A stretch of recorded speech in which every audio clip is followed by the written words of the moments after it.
जय श्री राम। जय हनुमान। कैसे हैं आप सभी? आशा करती हूँ अच्छे होंगे, स्वस्थ होंगे। हम लोग श्री राम जी के बारे में, हनुमान जी के बारे में बात करते हैं, हनुमान चालीसा के बारे में बात करते हैं। हम लोग जान रहे हैं कि हनुमान चालीसा गोस्वामी तुलसीदास जी द्वारा रचित है। तो क्या जब भगवान के बारे में जान रहे हैं, प्रभु के बारे में जान रहे हैं, तो प्रभु भक्त जो स्वयं अपनी भक्ति के कारण इतने नाम को और इतने भक्तित्व को जिसने प्राप्त किया, उनके बारे में भी जानना उचित है। तो आज हम लोग जानेंगे गोस्वामी तुलसीदास जी के बारे में। जी हाँ, एक ऐसा बालक जिसने पैदा होते ही श्री राम जी के नाम का उच्चारण किया, जिसके मुख में पैदा होते ही 32 के 32 दांत थे, जिसे देख के उसका पूरा परिवार डर गया। हम लोग बात कर रहे हैं गोस्वामी तुलसीदास जी की, जिनका जन्म चित्रकूट में एक ब्राह्मण परिवार में हुआ था। ये एक अद्भुत बालक थे और बोलते नहीं है मतलब होनहार विद्यार्थी के चिकने पात, तो उसी प्रकार से गोस्वामी तुलसीदास एक राम भक्त बनेंगे, इसकी निशानी या इसकी शुरुआत उनके पैदा होते ही हो गई थी। फलस्वरूप उन्होंने पैदा होते ही राम नाम का जप शुरू कर ही दिया था। राम शब्द बोला अर्थात राम नाम का जप ही करने लगे, है ना। तो इस तरीके से गोस्वामी तुलसीदास जी का जन्म हुआ, लेकिन मुख में 32 दांत जन्म से ही आ गए थे, जिसे देख के उनका परिवार भयभीत हो गया और उन्होंने गोस्वामी तुलसीदास जी का एक नवजात शिशु का जन्म लेते ही परित्याग कर दिया। फलस्वरूप उस नन्हे से बालक को, उस नवजात शिशु को एक साधु बाबा ने अपना लिया।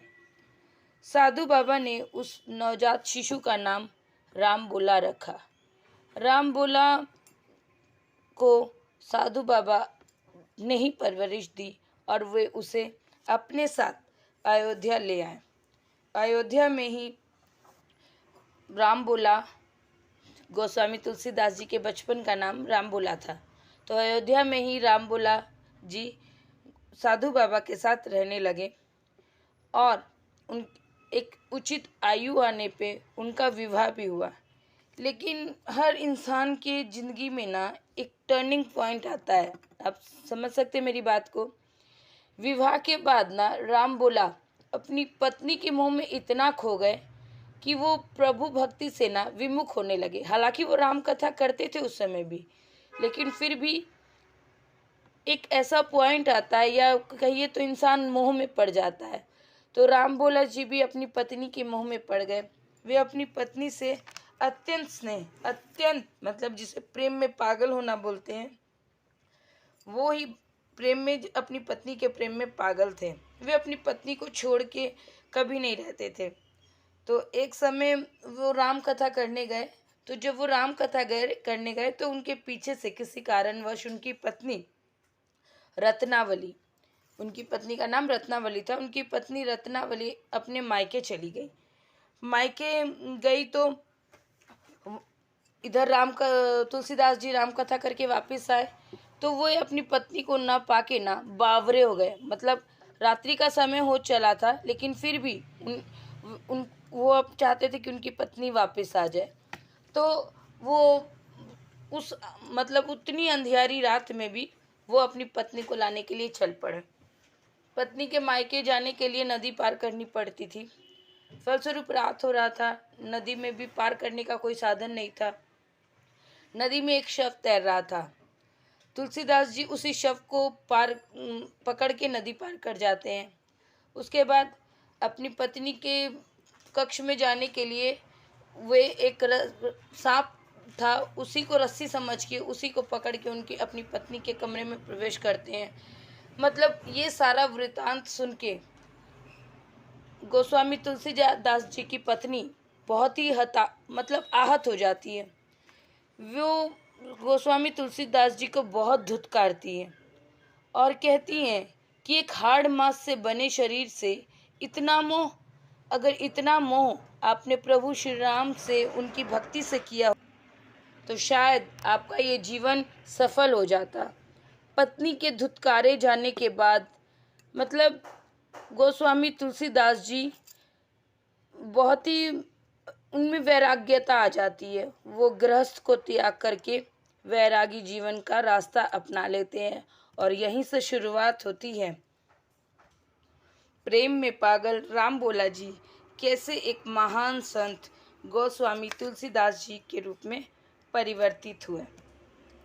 तो इस तरीके से पत्नी के धुतकारे जाने के बाद, गृहस्थ का त्याग करने के बाद गोस्वामी तुलसीदास जी काशी चले जाते हैं। वहाँ वे जिस शिक्षा में निपुण थे, वहाँ वे और 15 सालों तक अपनी शिक्षा को पूरी तरीके से एकदम अंतरात्मा के साथ उसमें रच के, उसमें बस के, बोलते हैं ना, जब आप किसी काम में रम जाएं, किसी काम में आपका दिल बस जाए, आप सोते जागते उठते बैठते सिर्फ वही काम करे, तो वो नाम वो राम आपके दिल में, आपके जहन में स्वतः ही उतर आता है। तो यही सब गोस्वामी तुलसीदास जी के साथ भी हुआ। 15 वर्षों में उन्होंने श्री राम जी का जो नाम था, श्री राम जी की जो कथा थी, श्री राम जी का जो चरित्र था, इन सब को अपने ऊपर इतना उतार लिया कि वे महान संत गोस्वामी तुलसीदास जी कहलाने लगे। वे अब अपने ग्रंथों की भी रचना करते थे, वे राम कथा भी सुनाते थे। मतलब हर जगह अब गोस्वामी तुलसीदास जी अगर जाने लगे तो सिर्फ प्रभु श्री राम की भक्ति के कारण। समय का चक्र घूमता गया और गोस्वामी तुलसीदास जी ग्रंथों की रचना में, श्री राम की भक्ति में मशरूम होते गए। कहा जाता है एक समय गोस्वामी तुलसीदास जी राम कथा सुना के वापस आए तो एक नन्हा सा छोटा सा बालक उनके समक्ष आया और उन्होंने उनसे कहा कि वे उन्हें चंदन का टीका लगाएं। गोस्वामी तुलसीदास जी गृह जीवन से भले ही दूर थे, लेकिन उन्हें उस बालक में, हर किसी में गोस्वामी तुलसीदास जी को श्री राम जी की छवि ही दिखाई देती थी। अतः बड़े ही प्रेम से गोस्वामी तुलसीदास जी चंदन घिसते हैं और चंदन घिसने के बाद जैसे ही वे उस चंदन का टीका उस बालक को लगाते हैं, तभी एक तोता उड़कर वहाँ बैठ जाता है। कहा जाता है वो तोता श्री बजरंग बली का रूप था और वो तोता उसी समय एक दोहा गाता है जिसे सुनकर सभी भाव विभोर हो जाते हैं। और वो दोहा है, चित्रकूट के घाट पे भई संतन की भीड़, तुलसीदास चंदन घिसे तिलक करे रघुबीर। तो बस ये घटना ही ये दर्शाती है कि गोस्वामी तुलसीदास जी ने, चूँकि उनकी भक्ति, उनका स्नेह, उनका प्रेम इतना अटूट था कि उन्होंने प्रभु श्री राम के दर्शन किए, बजरंग बली के दर्शन किए। साक्षात बजरंग बली उन्हें आके संकेत दिया करते थे, साक्षात श्री राम प्रभु की उन पे महिमा थी। तो इस तरीके से श्री राम जी के अनन्य भक्त, महाकवि बोलिए, महासंत बोलिए, गोस्वामी तुलसीदास जी, जिन्होंने रामचरितमानस की रचना की, जिन्होंने इसमें श्री राम जी के संपूर्ण जितने उनकी लीलाएं थी, जिनकी उनकी बाल लीलाएं, किशोरावस्था लीलाएं, उनके वन गमन, जितना कुछ श्री राम जी के जीवन से संबंधित था, उन सब का उल्लेख कहिए, उन सब को एकदम से उन्होंने अपनी लेखनी में उतार दिया। और इसी भांति उन्होंने सुंदर कांड में श्री हनुमान जी के चरित्र, श्री राम जी की वीर गाथा को स्पष्ट दर्शाया, जिसका पढ़ने से लोक कल्याण भी होता है। अतः अप्रत्यक्ष रूप से कहिए या प्रत्यक्ष रूप से गोस्वामी तुलसीदास जी जन कल्याण के लिए श्री राम भक्ति, श्री हनुमान भक्ति का माध्यम बने और जिसको पढ़ के हम मनुष्य अपने इस भवसागर से पार होते हैं। हम मनुष्य प्रभु भक्ति में रस में खो जाते हैं, जिससे हमें भी प्रभु श्री राम की, प्रभु हनुमान की भक्ति संपूर्ण रूप से प्राप्त हो। तो इस तरीके से कह सकते हैं कि गोस्वामी तुलसीदास जी भक्ति की डोर को जोड़ने का एक सेतु निर्माण कर रहे हैं और हमें भी इस सेतु का अध्ययन करके, श्री रामचरितमानस का अध्ययन करके, सुंदर कांड का अध्ययन करके, हनुमान चालीसा का अध्ययन करके प्रभु श्री राम की, प्रभु हनुमान की भक्ति को प्राप्त करना चाहिए, जिससे हम इस कलयुग में भी अपनी इच्छाओं को, अपने भावों को लोक कल्याण में लगा सकें और इस जीवन में ही मुक्ति पा सके। तो कैसी लगती है आपको मेरी वीडियोस? अगर अच्छी लगती है तो एक लाइक और एक सब्सक्राइब अवश्य करिएगा।